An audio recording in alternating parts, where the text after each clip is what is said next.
Kemudian yang kedua, memilih teman yang mengedepankan kejujuran. Nah, Kalau kalau robot disuruh itu ya dikasih kena.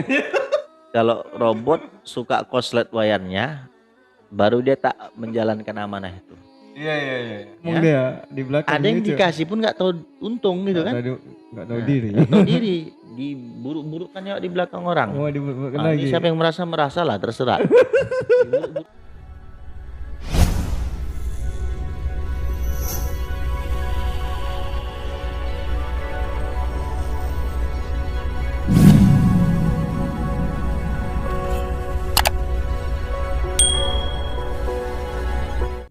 Assalamualaikum warahmatullahi wabarakatuh. Waalaikumsalam warahmatullahi wabarakatuh. Alhamdulillah wassalatu wassalamu ala Rasulillah.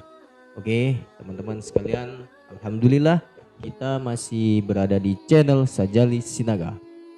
Seperti biasa kita akan ngobrol malam. Ya, teman-teman sekalian, di pembahasan yang kemarin kita sudah membuat atau mengangkat tema, ya kan, sesuai permintaan.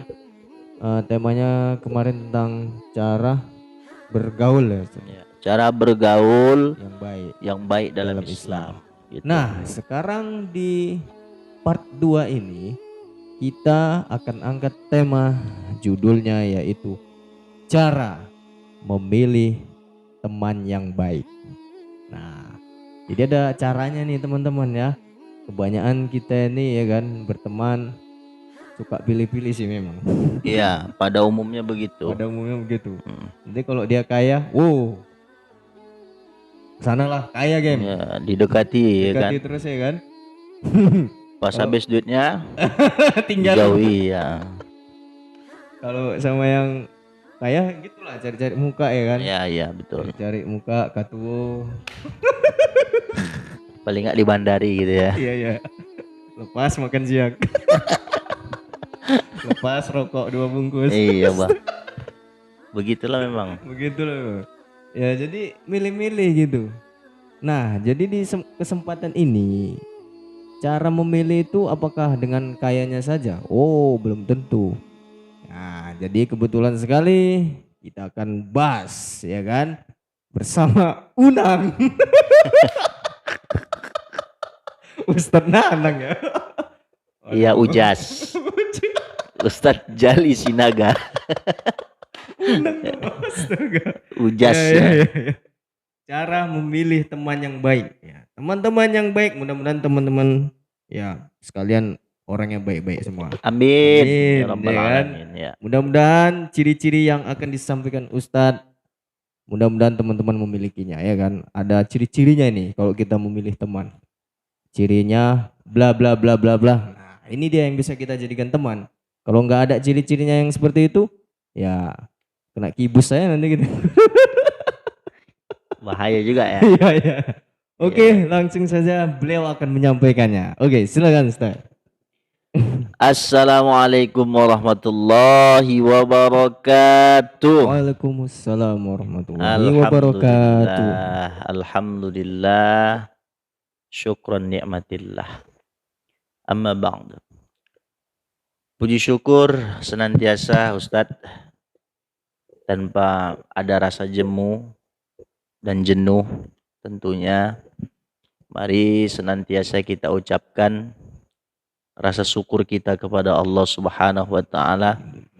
Sampai dengan detik ini Allah masih berkenan memberikan kita begitu banyak nikmat Ustadz ya. Sehingga malam hari ini kita kembali dapat duduk bersama berdiskusi untuk membahas satu tema, yakni tentang bagaimana cara kita memilih sahabat atau teman di dalam Islam. Insya Allah pembahasan ini akan saya coba untuk sedikit nanti memaparkannya. Kemudian sholawat serta salam tentu kita sampaikan kepada baginda Nabi Nabi Muhammad Muhammad sallallahu alaihi sallallahu wasallam. alaihi wasallam. Allahumma sholli wa sallim alaihi. Allahumma salli wa sallim wa barik alaih. Syafaatnya yang kita harapkan di kemudian hari kelak. Amin ya rabbal alamin. Rabbal alamin. Ustadz tadi bertanya gitu kan. Sebenarnya dari judulnya itu sudah tahu kita Ustadz bahwa itu adalah sebuah kalimat tanya. Walaupun Ustadz tadi secara gamblang tidak menyampaikan itu sebagai pertanyaan gitu ya. Bagaimana cara memilih sahabat atau teman yang baik dalam Islam gitu ya. Itu menjadi sebuah kalimat tanya yang besar gitu ya. Saya akan coba memaparkan paling tidak ada 6 ciri. Ya. Bagaimana Catatnya. sahabat yang baik di dalam Islam. Yang pertama, Ustadz, marilah kita mengawali untuk mencari teman itu yang taat ibadah. Sudah, taat ibadah. Ya. Cari. Islam bukan berarti dalam hal ini membatasi untuk kita bergaul, berteman, ya, bersahabat dengan Muslim ya. agama apapun. Agama apapun. Islam tidak membatasi, Ustaz. Membatasi. Karena sama kita ketahui bahwa sejarah daripada turunnya surah Al-Kafirun itu yang pertama ketika Nabi SAW diminta oleh orang-orang kafir ketika itu untuk menyembah apa yang mereka sembah. Gitu Ustaz kan? Nah yang kedua sebaliknya. Mereka meminta bahwa mereka akan menyembah apa yang disembah oleh Nabi Muhammad SAW. Maka pada saat itu turunlah ayat yang terakhir, lakum dinukum waliyadin. Agamamu agamamu, agamaku agamaku. Nah artinya batasan kita berteman dengan orang yang bukan Muslim adalah terletak pada akidahnya. Jadi bukan artinya Ustadz kita menyampingkan ya atau mengesampingkan toleransi, tidak. Kepada agama apapun kita harus bertoleransi. Bahkan Islam sendiri soal toleransi amat sangat tinggi sekali Ustadz. Gitu. Namun ya.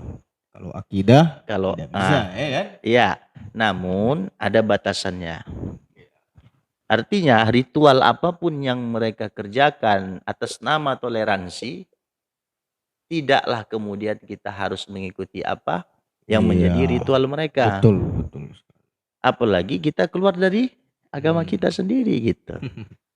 Justru itu menjadi pertemanan, persahabatan, pergaulan yang diharamkan sama Allah Subhanahu wa taala. Kalau muamalah bebas lah ya. Kalau muamalah tafadhol. Iya, silahkan. Ya, bersahabat sama siapapun boleh. Boleh. Tapi ada batasannya. Batasannya. Nah, sebenarnya cerita bersahabat kepada siapapun boleh, gitu kan? Berteman kepada siapapun boleh. Intinya ada batasannya. Betul. Nah, tapi yang paling baik itu carilah teman yang memang seakidah dengan kita. Ya, itu justru lebih baik. Ya kan? Supaya apa? Ada sinyal-sinyal positif yang bisa kita dapat. Betul. Maka Islam mengatur itu carilah teman sahabat yang taat ibadah. Itu dulu poinnya. Bertakwa ya kan? Ya, paling tidak ketika dia melakukan satu ibadah, ya kan? Cipratan. Dia rajin sholat, ya kan? Kemudian ketika kita dilihatnya tidak sholat, dia pasti akan mengajak kita. Iya. Udah azan bro. Sindiran. Ya, sholat lagi dulu. Atau kalaupun misalnya dia nggak secara langsung mengatakan hal seperti itu, dia katakan gini, bro, aku izinlah dulu ya. Iya. Ngapain? ada panggilan gitu, ya kan? Nah, tapi herannya Ustadz, hari ini banyak kita temukan ketika azan berkumandang, ini sedikit melenceng dulu ya. Ketika azan berkumandang, sedikit di antara kita yang menyegerakan panggilan Allah Subhanahu wa taala. Bahkan mengakhirkan daripada panggilan Allah itu. Mengakhirkan waktu. Nah, berbeda halnya ketika ada orang yang memanggil melalui telepon. Kita posisi di dapur, Ustadz. Umpama seperti itu. HP di ruang tamu. Begitu HP bunyi, berdering, prrreng, prrreng. Waduh. Sampai mau tersungkur-sungkur kita kadang. Ya kan? Lari ya. Lari aja terus. Kenapa? Jangan sampai terlewatkan panggilan tadi gitu. Ya kan? Itu HP, Bos. Bagaimana dengan panggilan Allah Subhanahu wa taala? Oleh sebab itu, mari kita sama, termasuk saya, untuk saling berbenah diri. Saya juga Ustadz. Jadi nanti kesannya jangan pula saya yang paling baik, wah terjaga sholatnya di awal waktu, gitu kan? Enggak seperti itu juga, ya kan? Kesannya macam kita pula yang paling suci gitu. Mengajak. Ya. Yang pertama itu Ustadz ya, carilah teman, sahabat yang taat kepada Allah Subhanahu wa taala. Atau tak ibadah. Kemudian yang kedua, memilih teman yang mengedepankan kejujuran. Nah, gitu. Mengedepankan kejujuran. Jujur kita cari. Tapi jujur yang dimaksud di sini adalah kejujuran yang memang juga mempunyai batasan. Gitu. Misal, Ustadz curhat sama saya, ya, persoalan asmara gitu ya. Asmara. Umpama aku ada masalah gini dengan calon istri gitu ya. Suatu saat saya ditanya sama orang, kau tahu nggak masalah si Jali itu? Terakhir apa? Saya ungkapkan semuanya. Itu namanya kejujuran. Ya Ustaz ya. Nah, jadi walaupun kita diminta untuk memilih teman yang mengedepankan kejujuran, tapi ada batasannya. Tidaklah kemudian aib-aib Ustadz tuh saya bongkar semua. Karena kalau itu terjadi, maka saya melanggar aturan kode etik persahabatan. Sebab orang jadi banyak tahu tentang jati diri Ustadz kan. Wataknya jadi tahu semua ya kan. Jadi ada sesuatu itu yang memang perlu dirahasiakan. Nah, nanti masuk dia kepada ciri yang terakhir. Jadi gitu Ustadz ya, jangan kejujuran kali. Ketika ditanya orang cemana itu si kawan tuh, oh gini. Itu sama dengan kita melempar kotoran ke muka kita sendiri gitu. Nah, inilah yang banyak terjadi saudara-saudaraku dimanapun Anda berada. Ketika kejujuran itu melampaui batas, maka bakal ada nanti dinding pemisah antara si A dengan si B. Sebab si C yang minta informasi kepada si A atau si B tentang satu dengan yang lainnya. Itu Ustaz. Kemudian yang selanjutnya adalah memilih teman yang bisa menjaga amanah. Wah. Nah, ini pun juga harus ada batasannya, Ustaz. Oh, ada pula ya? Ada batasannya. Jadi semua ada batasannya. Iya, seperti apa nih amanah ini? Contoh. Ada teman yang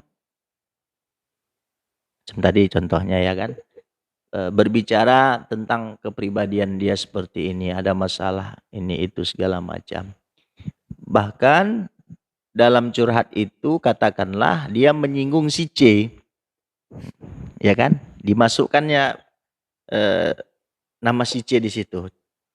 Aku sekarang ini bingung loh, kenapa istriku udah nggak sayang lagi sama aku, nampaknya. Bah, kenapa bisa gitu? Selingkuh dia sama si C, gitu kan? Walaupun itu memang jelas adanya.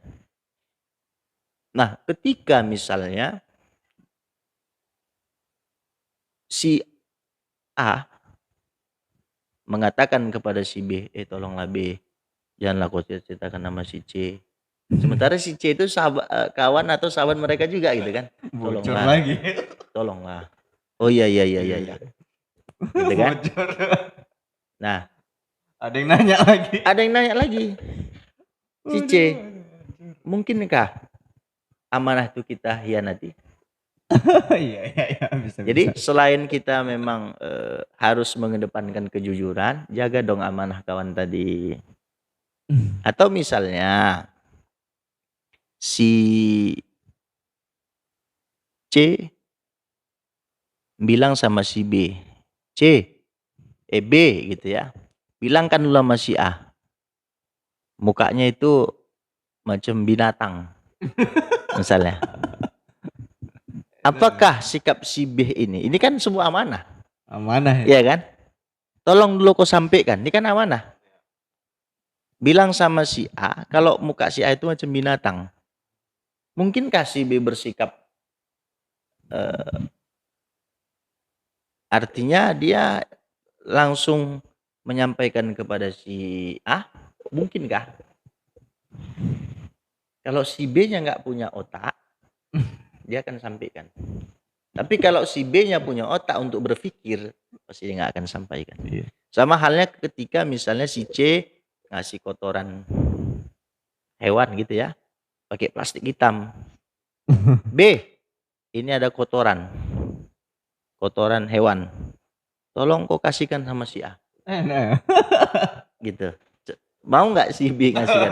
Dikasih juga. Nah, itu kan amanah ya. Nah, maka amanah itu kan tengok juga batasannya. harus ada batasannya. Dia mengedepankan kejujuran, tapi dia juga harus mengedepankan amanah dan harus mengedepankan pertimbangan-pertimbangan. Ada batasan. Nah, supaya antara satu dengan yang lain tidak merasa tersakiti. Kalau robot disuruh itu ya dikasihkan Wajar. Robot nggak ada perasaan, nggak ada akal pikirannya. Iya kan? Kita kan manusia, ada akal, ada pikiran gitu kan. Nah, kalau itu lain lagi ceritanya, robot lain lagi. Robot mana? Nah, kalau robot itu Ustadz suka koslet lah dulu layarnya.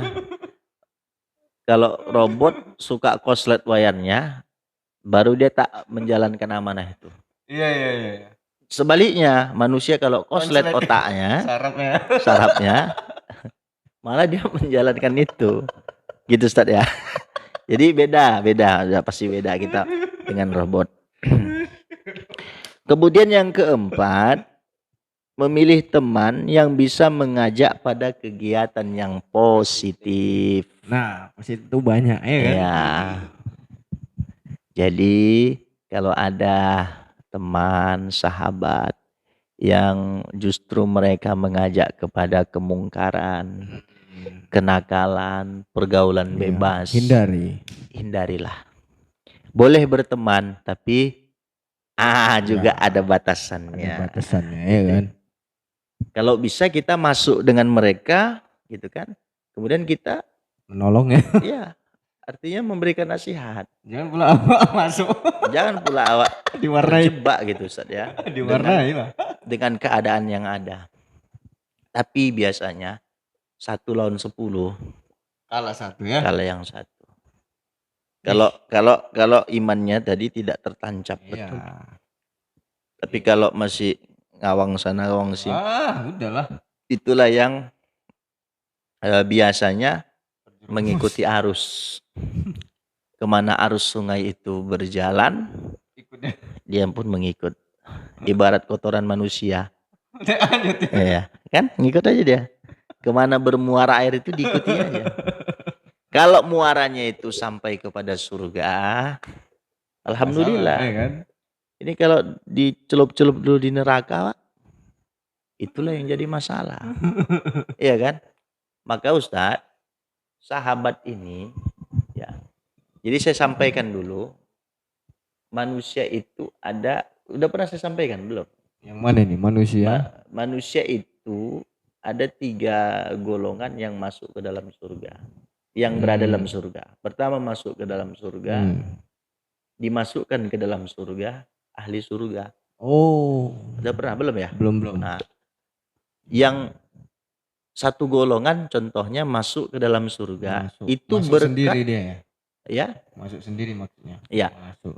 itu berkat daripada apa yang dia upayakan selama hari ini di dunia. Iya. Kebaikan itulah yang menyelamatkan dia. Dan atas izin Allah Subhanahu wa taala. Dan yang dimasukkan ke dalam surga itulah orang-orang yang selama hidupnya di dunia kemudian dia berkumpul dengan orang-orang soleh, teman-teman yang soleh. Maka suatu hari ketika nanti dikiamatkan dunia ini, sampailah pada endingnya kita akan dimasukkan ke dalam surga atau neraka. Kalaulah kita misalnya berada di dalam neraka, maka teman yang soleh tadi Mengajak ya. akan menolong kita. Oh, Dia akan sekolah berkata, tuh. mana si Jali ini? Ya Allah, kok nggak ada di surga? Maka malaikat pun menyampaikan, oh, Ustadz Jali itu masuk neraka. Kenapa? Babi ini duo. Bah, tapi halal. Iya halal. Tapi tak ada restu dari istrinya. Aduh, tolonglah ya Allah. Aku selama hidup di dunia bersahabat baik dengan dia. Sholat kami berjamaah sama-sama. Kami mengaji sama-sama. Buat podcast sama-sama gitu kan. Misalnya aneh masuk surga nih. Ya kan. Itu masuk neraka. Maka Anda akan lapor sama Allah. Ya Allah, berikanlah kesempatan untuk sahabat saya Sajali Sinaga supaya dia dimasukkan ke dalam surga. Nah akhirnya malaikat nanti akan memanggil antum. Masuklah antum ke dalam surga. Dimasukkanlah antum ke dalam, bukan masuk ya, tapi dimasukkanlah antum ke dalam surga. Asbab apa? Teman yang soleh tadi. Teman soleh. Ya. Nah kemudian yang berikutnya Ustadz, menjaga amanah, ya. Kemudian mampu mengajak pada kegiatan yang positif, dan yang kelima adalah carilah teman yang senantiasa menjaga silaturahim. Gitu, ya. Saya rasa tak perlu dijelaskan ya. Tahu semua. Nah, jangan sampai silaturahim itu terputus. Apalagi terputusnya asbab nggak dapat proyek. Proyek ya? Iya nggak dapat proyek. Apa proyek dalam tanda petik Ustadz ya? Proposal nggak cair. Nah, artinya gini, karena merasa bahwa dia tidak mendapatkan sesuatu dari satu tempat, Males lagi. terputuslah silaturahim. Bahkan, ya kan, dia akan mengatakan, kuharamkan aku berteman dengan dia. Ketika itu sudah terlontar di mulutnya, ya misalnya macam-macam kita selek gitu ya. Kemudian anak bilang, kuharamkan lagi aku ke musola si Jali. Nggak akan kujak lagi musola si Jali itu. Tak mau aku berteman sama dia. Jangankan berteman, nengok mukanya pun aku udah tak sudi. Nah, ingat ya, perkataan itu adalah harimaumu. Ya kan? Maka ingat Ustadz, sesuatu yang kita haramkan itu sudah menjadi semacam janji. Ketika itu dilanggar, ingat, Anda akan mempertanggungjawabkan semua itu di hadapan Allah Subhanahu wa taala. Mempertanggungjawabkan perkataan itu. Bahaya kata-kata. Iya, Lidah tak berbahaya. bertulang. Lidah tak bertulang. Dan yang keenam, carilah teman yang mampu menjaga rahasia. Rahasia yang terkait, Sama tadi macam amanah. Ya, terkait dengan aib. Itu dia. Ya, terkait dengan aib kita. Carilah teman yang semacam itu, maka niscaya insya Allah mudah-mudahan kita akan mendapatkan teman yang bisa membawa kita ke dalam surga. Itu ciri yang bisa dijadikan teman. Iya. Ada 6. Ada 6. Ada pertanyaan Ustadz? Jadi kalau masalah rahasia nih Ustaz, orang banyak bingung, dilema. Misalnya saya ya kan berteman A dan B. Jadi A dan B ini selek. Hmm. Terjadi cekcok lah misalnya. Jadi si dua-dua teman saya nih melapor ke saya. Tolong jangan bilang-bilang si A. Kalau aku pergi ke sana. Ya, ya. Jadi si A ini juga bilang sama saya, tolong jangan bilang-bilang sama si B, aku mau ke sana. Jadi cuman ini. Tujuan mereka itu untuk apa gitu? Tujuannya ya misalnya entah sedikit melenceng, ya entah maksiat ya kan, entah selingkuh, bisa jadi. Ya. Si B mana tahu dia selingkuh, si A juga misalnya selingkuh, misalnya seperti itu. Jadi gimana ini antisipasi kita ini? Kaitan si A dengan si B? Suami istri misalnya. Si A sama si B suami istri. Iya. Oh gitu. Oke. Jadi sampaikan dia amanah ini. Iya. Aduh dilema kan. Iya. Jadi si A pergi selingkuh. Si B juga selingkuh. Wah, nangning ya. Ya. Bagaimana sikap kita selaku seorang teman gitu ya. Pening juga kan. Kok nampak si B kemana dia tadi? Bilang cemano, tak dibilang cemano ya kan. Iya. Tapi kok di sini kawannya masa nggak tahu? Sama. Ya. Nangning juga ya kan. Jadi begini Ustadz. Kalaulah misalnya dalam persoalan yang seperti ini, menurut saya kita harus memberikan masukan dulu kepada mereka. Sama halnya ketika ada teman yang melakukan kemaksiatan dalam tanda petik gitu ya. Dia memberikan amanah kepada kita, bro jangan kasih tahu mamaku ya, aku kesana nanti payah. Iya. Nah itu gimana? Yang pertama, ambillah langkah yang terbaik. Kita coba untuk memberikan nasihat sama dia. Setelah kita memberikan nasihat, masukan ya, kita sampaikan aja, oh ini nilai positif, dampak positifnya, oh ini dampak negatifnya gitu ya. Maka ketika dia mempergunakan akal pikirannya untuk itu, mudah-mudahan dia akan merubah semuanya. Namun kalau memang dia justru malah mempertahankan sifat yang seperti itu, Ustadz ambil langkah yang kedua. Langkah kedua. Ya kan? Langkah yang kedua ini apa? Nggak tahu. Jangan bilang nggak tahu. Sama aja. Tapi Ustadz dudukkan mereka. Dah, dudukkan. Ini seperti ini, seperti ini, seperti. Kasih pandangan terus. Kan gitu. Pasti sedikit banyak Ustadz kan tahu apa sebab mereka itu berselingkuh gitu ya. Nah kalau juga nggak berhasil, terpaksalah ya amanah tadi kita terbocorkan. Kita indahkan amanah tadi, bisa sampaikan aja. Sampaikan aja. Tadi istri kau sana dia, sama laki-laki lain. Kau kejar aja. Besok gitu juga sampaikan sama istri, suami kau tadi ke sana sama perempuan lain. Nah, biar perang dulu orang tuh. Nah, gitu Ustaz. Begitulah menyikapinya memang. Kalau gagal kalau gagal di sana nggak nyampaikan, di sini udah kandung apa? Wow, kau bilang-bilang sama Vini. Ya, terpaksa. Baru kita sampaikan. Soalnya aku sudah memberikan nasihat, sudah memberikan masukan secara face to face. Kan gitu. Kemudian kududukkan kalian berdua, sudah kulakukan. Aku kan mau yang terbaik untuk sahabat-sahabatku, gitulah.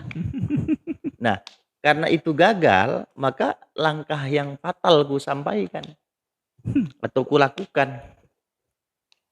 Soal kau terima atau tidak, itu urusan kau. Ya, cuman kan nangningnya orang itu udahlah bisa. Ya, itulah nanti hasilnya mungkin. Iya, itu hasilnya jadinya. Kasian juga. Ya daripada mereka harus bermaksiat, bersandiwara terus. Karena pasti penuh dengan Iya. kemaksiatan. Kemaksiatan. Kita juga yang berdosa karena kita telah mengabaikannya. Gitu, Ustaz. Betul. Iya. Jadi itu dia tadi teman-teman. Ada 6. Yang paling penting yang harus teman-teman lakukan adalah orang ya yang taat kepada Allah Subhanahu wa taala. Dia taat ibadahnya. Otomatis insya Allah dia tuh jujur ya kan, Ustadz. Ya. Otomatis itu nanti dia jujur, nggak mau suka bohong dan nggak mau ingkar janji dan sebagainya. Itu dia nanti. Ada satu hadis, Ustadz, bahwa bunyi hadis itu sekira maknanya dan tidaklah sama kebaikan dengan kejahatan. Pasti ya. Beda. Pasti beda. Malam dan siang. Dan tidaklah sama antara kebaikan dengan kejahatan. Tidaklah sama malam dengan siang. Iya. Kemudian tolaklah kejahatan itu dengan cara yang lebih baik. Dengan kebaikan. Misalnya Ustadz diajak untuk dugem gitu kan. Kemudian tolak secara halus. Ya Ustadz bilang, aduh maaf, saya lagi kurang mood hari ini. Gitu kan. Tolak. Ya. Mood ya. Tapi selalulah kau, nanti aku yang bayar dugemnya. Itu udah salah kaprah lagi ya. Tolaklah kejahatan itu dengan cara yang lebih baik. Maka tiba-tiba orang yang di antaramu dan di antara dia ada permusuhan. Jadi antara kita berdua ya, itu sebenarnya ada permusuhan. Nah, dalam teks hadis ini. Kemudian kita bersandiwara seolah-olah telah menjadi teman yang sangat setia. Dan ini banyak sekali Ustadz. Banyak ciri-ciri teman yang seperti ini. Sandiwara semua. Menggunting kertas dalam lipatan. Menggunting kertas dalam lipatan. Di depan awak, wih manisnya luar biasa Ustadz. Iya, manis sekali ngomongnya. Iya. Di Kan? belakang? Kalau di belakang dicucuk-cucuknya, pakai gunting dari belakang. Sandiwara. Manis yang mulut berkata-kata, aduhai, kaulah temanku yang paling baik di dunia ini ya. Kalau ada maunya pinjam tangan. Wih, Ustadz Jali. Memang dikolaknya dulu awak, dikolaknya. Iya kan? Diangkat-angkatnya dulu. Mbak naik kuping awak. Sampai limpul. Kalau tak ada kau, aduh, tak kemana lagi. Wah, 3 hari lunas ya kan? Masih enggak, kalau nggak ada kau, cemana lagi lah aku mau berutang. Siapa lagi lah kau? Kau memang kawan yang paling baik lah kau, ya Allah. Bertambahlah nanti susunan gigimu itu. Ya, masuklah apanya? Aduh. Apa namanya kalau dalam bahasa Indonesia itu? Ular. Yang melebih-lebihkan itu. Lobby. Majas. Majas ya? Iya kan?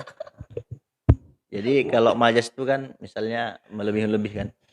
Daun nyiur yang melambai-lambai. Bisa pula daun melambai-lambai kan? Gigimu tidak sekuning. Tersusun rapi. Iya kan? Bak pagar betis di kantor bupati gitu. Alismu bak semut beriring. Aduh, kalau ada maunya gitu, Ustaz. Ada maunya ya kan? Dompetmu yang selalu tebal. Bolehkah aku pinjaman? Udah dikasih nih, Ustaz kan? Udah. Iya sih. Cabut ya. Besok awak. Wih, memang lah itu sih yang poli tentu. Oh, salah kau bukan nama dia. Kalau nggak dikasih. Kalau nggak dikasih gitu ya kan? Kadang ada yang nggak dikasih kayak gitu responnya. Ngomong dia di belakang. Ada yang dikasih pun nggak tahu untung gitu kan? Nggak tahu diri. Nggak tahu diri. Diburuk-burukkan ya di belakang orang. Oh, diburuk-burukkan lagi. Ini siapa yang merasa lah terserah. Diburuk-burukkannya Pak. Manisnya luar biasa Ustadz. Aduh. Kalau ada maunya. Tiba-tiba awak dicuci dari belakang, diceritakan ya sama kawan yang lain begini tuh. Oh, sama kawan nih. Nah, ada 2 gendangnya. Yang pertama memang dia tak suka sama awak. Tapi seolah-olah dia suka karena ada maunya. Yang kedua, awak diburukkan ya sama orang lain itu supaya orang lain itu tidak dekat sama awak. yang pada akhirnya ketika orang lain itu butuh pinjaman sama awak, dia pun juga butuh. Terakhir apa? Dia gak awak kasih pinjaman karena udah duluan yang orang satu lagi minjam sama awak. Nah, jadi dia membatasi awak untuk berteman dengan orang lain atau orang lain supaya menjaga dirinya dari awak. Gitu Ustaz sebenarnya. Kenapa? Dia takut gak dikasih pinjaman lagi. Itu sebenarnya, ya kan? Maka hati-hati ya. Hati-hati dengan orang-orang yang seperti ini. Apalagi kibus ya kan. Ya. Ya apalagi kibus. Kibus kayak mana tuh Ustaz? Terjebak Wak, dalam apa? Dalam jeruji besi. Dikibuskan ya. Tapi ingat ya, kalau kibusnya untuk kebaikan, kembali kepada pertanyaan Ustadz tadi yang sudah saya jawab kan. Kita lakukan langkah pertama, langkah kedua, maka langkah yang ketiga mau tak mau. CS mau Coca-Cola. Iya ya, ditunggunya. Gitu. Jam 12 malam ditunggunya. Ini kibusin. Begitulah memang. Jadi hati-hati bersahabat dengan orang-orang seperti ini. Hati-hati. Ya hati-hati. Saya ulang kaji Ustadz ya. Cara untuk memperoleh teman atau ciri-ciri daripada teman sahabat yang baik menurut Islam itu, yang pertama, carilah teman yang taat ibadah. Yang kemudian pandailah kita dalam memilih teman yang memang dia mengedepankan kejujuran. Yang ketiga, carilah teman yang bisa menjaga amanah. Yang keempat, carilah teman yang bisa mengajak pada kegiatan yang positif. Yang kelima, carilah teman yang senantiasa menjaga silaturahim. Dan yang kelima, carilah teman yang memang dia mampu untuk dapat menjaga rahasia.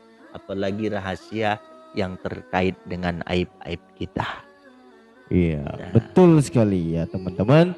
Itu dia tadi pemaparan dari Ustadz kita, bahwasanya teman itu yang diutamakan adalah yang pertama, taat beribadah. Ya, taat beribadah, ya kan. Artinya taat beribadah ini gimana ya? Orang yang soleh sudah pasti, ya kan. Maka insya Allah dia akan mengiringi kebaikan seterusnya. Oke, cukup sekian pembahasan tema kita pada malam hari ini. Dan jangan lupa like, subscribe, and share, ya kan. Mudah-mudahan teman-teman bisa mendapat pahala. Oke, kita akhiri dengan doa kafaratul majlis. Subhanakallahumma wa bihamdik asyhadu an la ilaha illa anta astaghfiruka wa atubu ilaik. Assalamualaikum warahmatullahi wabarakatuh. Waalaikumsalam warahmatullahi wabarakatuh.